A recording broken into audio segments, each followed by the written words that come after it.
एक खुशहाल परिवार था जिसमें पति पत्नी और उनके 2 बच्चे हैं। मानो जिंदगी बहुत ही खुशहाल आसान चल रही थी। इसी दौरान उस महिला को एक अनजान युवक से प्यार होता है और फिर उसके चक्कर में वह जीने मरने की कस्में खाने लगती है। और फिर उस महिला को ख्याल आता है क्यों ना अपने प्यार को परवान चढ़ाने के लिए अब जो रास्ते में उसका पति रोड़ा बन रहा है, क्यों ना इसको रास्ते से हटवा दिया जाए।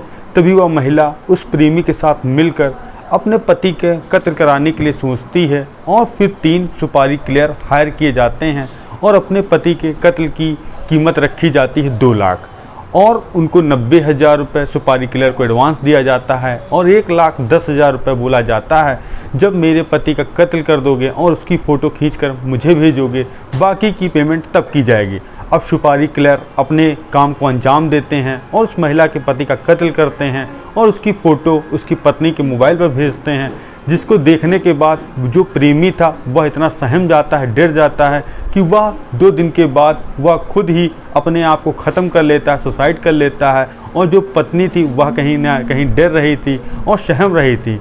और तभी अचानक 12 दिन के बाद वह पति जिंदा अपनी पत्नी के सामने जब आता है तो उसकी पत्नी का मानो खून जम जाता है। और जब इसकी जानकारी वहाँ के पुलिस को लगती है, पुलिस भी उसके पति से जब पूछताछ करती है तो वह एक ऐसा हैरान कर देने वाला सच बताता है जिसको सुनने के बाद सभी हैरान और परेशान हो गए कि जिसने कत्ल करवाया वह सुसाइड कर लिया और जिसका कत्ल हुआ वह जिंदा आखिर कैसे लौटा। आप भी यह कहानी सुनेंगे तो आप भी हैरान और परेशान हो जाएंगे। इसीलिए हमारी आपसे गुजारिश है कि आप इस वीडियो के अंत तक ज़रूर बने रहें। अगर आपको यह कहानी थोड़ी भी अच्छी लगे तो हमारे चैनल को सब्सक्राइब जरूर करिएगा। आप सभी दर्शकों का नमस्कार। मैं आशा उम्मीद करता हूँ आप लोग बहुत अच्छे होंगे, जहाँ कहीं भी होंगे सुरक्षित होंगे। यह सच्ची घटना चालू होती है बेंगलुरु का पास एक थाना है जिसका नाम है प्यानू थाना और उसी के अंतर्गत एक इलाका है जिसका नाम है डोंडा बिदार कुल्लू। वहीं पर एक परिवार रहा करता था जिसका नाम नवीन कुमार पति और जो पत्नी थी जिसका नाम था अनुपल्लवी और उसके 2 बच्चे। ज़िंदगी सब कुछ ठीक ठाक चल रही थी। जो पति था अपने बच्चों की अच्छी परवरिश और अच्छी ख्वाहिश के लिए वह दिन रात मेहनत करता, जिसके लिए उसने अपने घर में आटा की चक्की लगाई थी। सुबह वह आटा की चक्की चलाता और शाम को अपना एक कैब भी चलाता था जिसके उसके बच्चों की पढ़ाई अच्छी हो सके। और तभी एक तारीख आती है जो तारीख थी 23 जुलाई 2024। उसने अपनी सुबह चक्की का काम समाप्त किया और शाम के करीब 2 बजे वह कैब लेकर निकलता है और अपनी पत्नी से कहता है कि 9 बजे से पहले मैं घर आ जाऊंगा, खाना बना के तुम तैयार रखना, फिर हम लोग बच्चों के साथ खाना खाएंगे।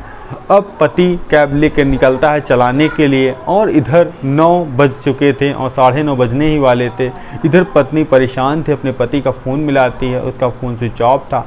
फिर उसने सोचा क्यों ना कहीं बुकिंग में फंस गए हों, थोड़ा देर बाद आएंगे, थोड़ा इंतज़ार कर लेते हैं। अब समय धीरे धीरे आगे तेज़ बढ़ रहा था। अब रात के करीब 12 बज गए थे।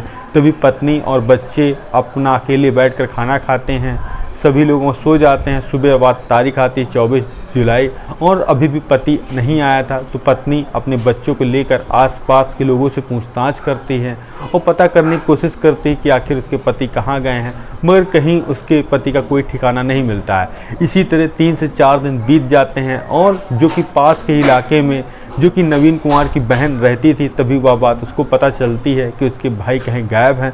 तभी वह पहुंचती है नवीन कुमार यानी अपने भाई और भाभी के घर, जो कि भाभी उसकी थी। वो तारीख थी 2 अगस्त 2022 और कहती है भाभी भैया कहाँ गए और तुमने तो मुझे भी नहीं बताया, अगर ऐसी कोई बात थी तो मुझे बताती। तो भाभी कहने लगी मैंने सोचा तुम बहुत परेशान होगी और हैरान होगी, तो इसीलिए मैंने हर प्रयास किया कि मैं अपने पति को ढूंढ सकूं, मगर मैं कहीं भी ढूंढने में असमर्थ रहे हूँ। और तो कहीं ना कहीं बहन को एक बात खटक रही थी कि तुमने पुलिस वालों को क्यों नहीं बताया। तो वह पत्नी कहने लगी मैं इतना ज़्यादा डर गई थी, मैं पुलिस के पास कैसे जाती।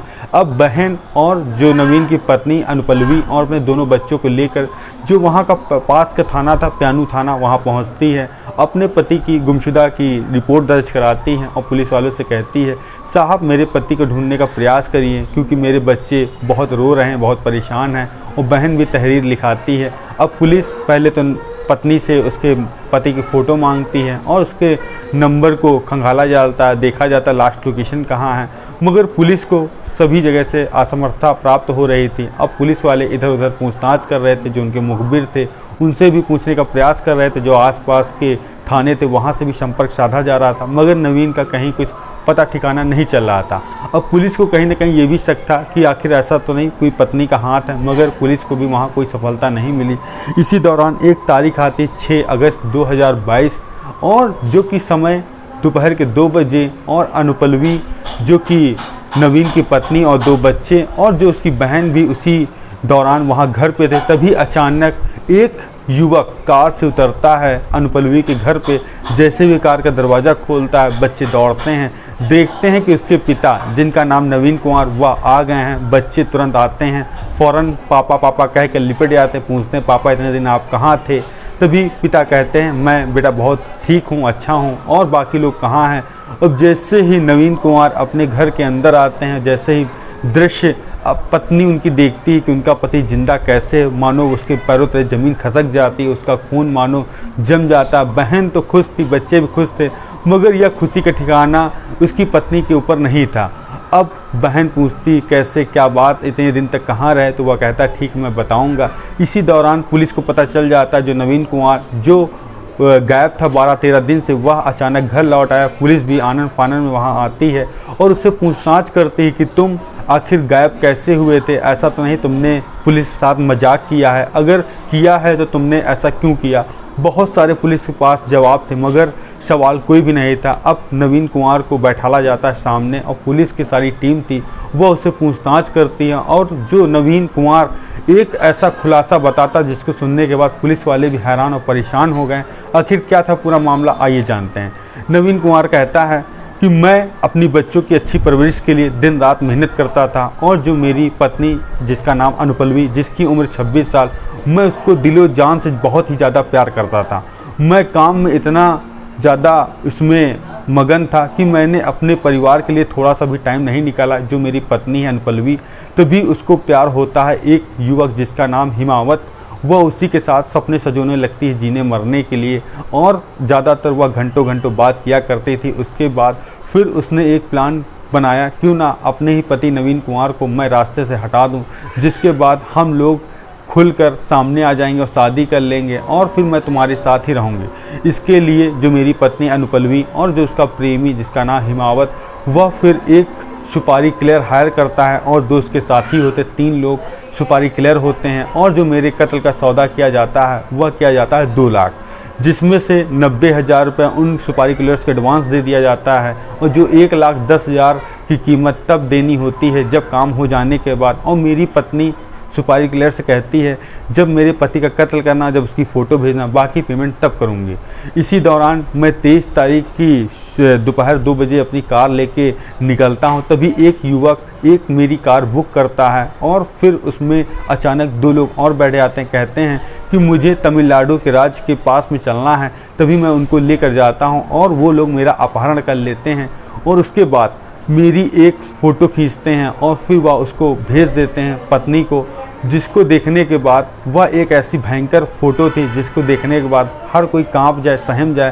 तभी जो उसका प्रेमी हिमावत, वह इतना डर जाता, सहम जाता है कि 1 अगस्त 2022 को वह अपने घर में ही अपने आप को ख़त्म कर लेता, सुसाइड कर लेता है। उसके अंदर डर यह था कि आखिर जो नवीन कुमार का कत्ल हुआ, जब पुलिस इसका पर्दाफाश करेगी तो वह पकड़ा जाएगा और आजीवन वह जेल में रहेगा। इसके लिए उसने अपने जीवन सुसाइड करके ही समाप्त कर ली। जो मेरी पत्नी थी वह डर सहम गई और वह चुप थी।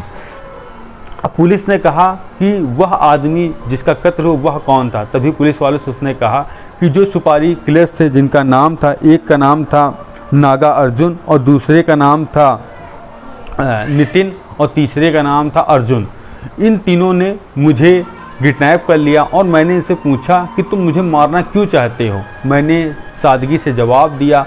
कहीं ना कहीं उनको यह बात बहुत दिल में लगी और उन्होंने कहा कि तुम्हारी पत्नी जो कि एक प्रेमी से प्यार करती है और उसी को पाने के लिए तुम्हारा कत्ल कराना चाहती है। तो फिर उसने पूछा ऐसा क्यों। तभी मैंने कहा कि अगर तुम्हारा कत्ल होगा, और उसके बाद उसने फ़ोटो मंगाई है, तभी मेरी 1,10,000 रुपये फुट मिलेंगे।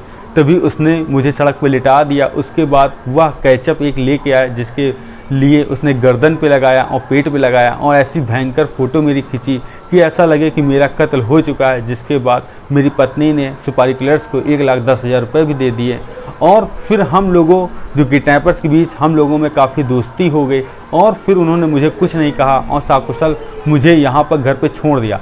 अब पुलिस ने इस मामले में 6 आरोपी थे और पुलिस ने 5 लोगों को गिरफ्तार किया, जिसमें से 3 सुपारी किलर्स और एक उसकी पत्नी और एक जो कि आरोपी की मां है, जिसका अनुपल्लवी की मां है। कि उसमें पुलिस ने कॉल डिटेल जब खंगाली तो उसमें ज़्यादातर उसकी अनुपल्लवी ने अपनी मां से बात की। कहीं ना कहीं जो अनुपल्लवी की मां, उसको भी उसके पति के कत्ल के बारे में जानकारी थी। अब पुलिस ने इन सारे 5 आरोपियों को जेल भेज दिया और यहाँ तक कि नवीन कुमार ने अपनी पत्नी को माफ़ कर दिया है और कहा है कि इसको जल्दी से जल्दी बरी कर दिया जाए। अब यह मामला कोर्ट में है। अब कोर्ट क्या फ़ैसला लेती है, उसकी पत्नी को छोड़ती है कि उसको अंदर ही रखती है। आप लोगों का कुछ भी सुझाव हो तो कमेंट के माध्यम से ज़रूर दें कि वह नवीन कुमार अपनी पत्नी को माफ़ करना सही था कि गलत था और कि आखिर उसकी पत्नी ने बेवफाई क्यों की। हम मिलते हैं नई कहानी नई शुरुआत के साथ। जय हिंद, जय भारत।